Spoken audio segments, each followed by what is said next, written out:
purpose of this video is to teach you a little bit of email etiquette so that when you send an email to a teacher or an administrator or anyone else, you will be, sending the message that you know what you're talking about. All right, so why an email lesson? Well, emails are a way to communicate with each other. It's a good way for you to take control of your learning and ask teachers questions. It's important that we know how to write a correct email. And remember, when you are writing them, you're not texting, so it should be more formal. After this lesson, you will be able to hopefully be able to write the correct formal email to any of your teachers or anyone that you would like to communicate with. So if you're looking at Outlook, which is the email app, this is what you're going to see. You're going to see something that looks similar to this. In the to box, you're going to want to put the email address of the teacher that you are sending the email to. This one has my email address in it, melk@carlisleschools.org. Now remember, teachers have carlisleschools.org and students have carlislestudents.org. So just remember there's a little bit of a difference between the teacher email and a student email, okay?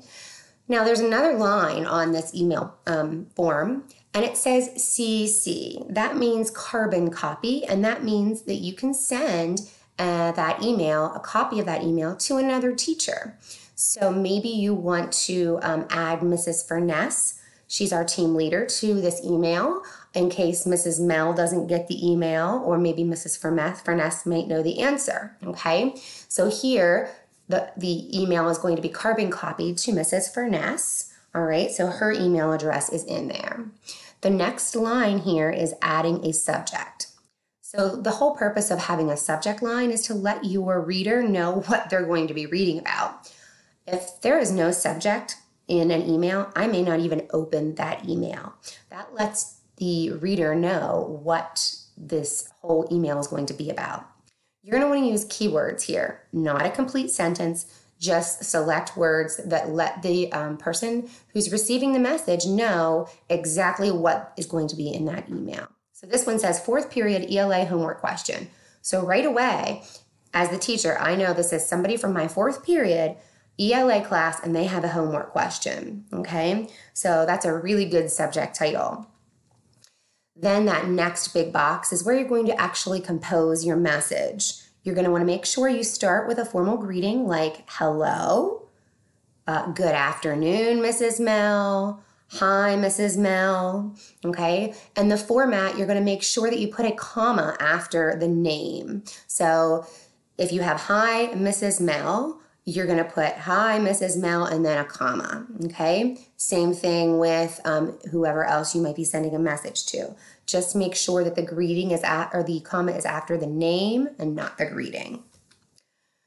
So then you're to the body of your email. You're going to want to use complete, coherent sentences. So your thoughts should be, collected here, and it should be complete sentences. Make sure you check for spelling errors.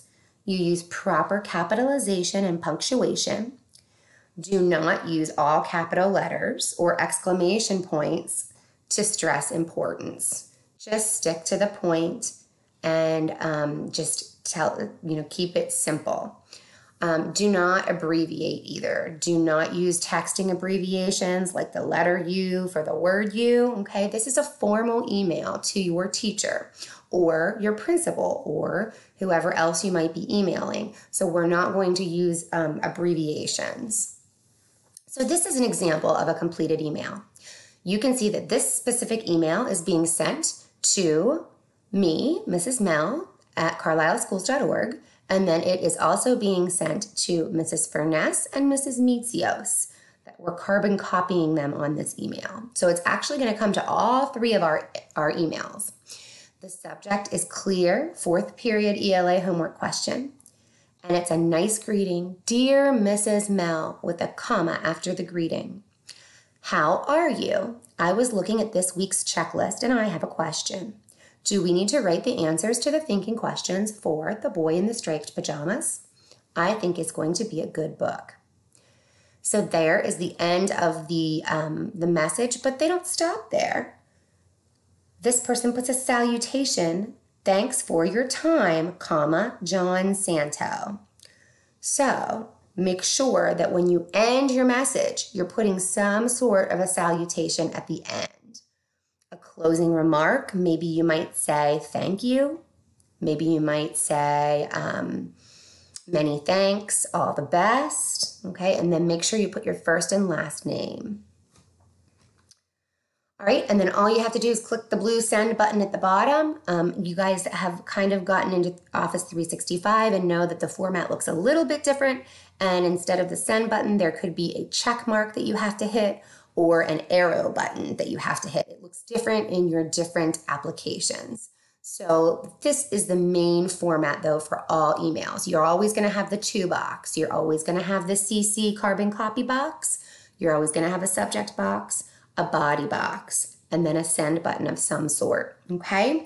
So hopefully this will help you to know, the different things that you need to include in a properly written email to a teacher or to the principal or whoever else you may be sending an email to.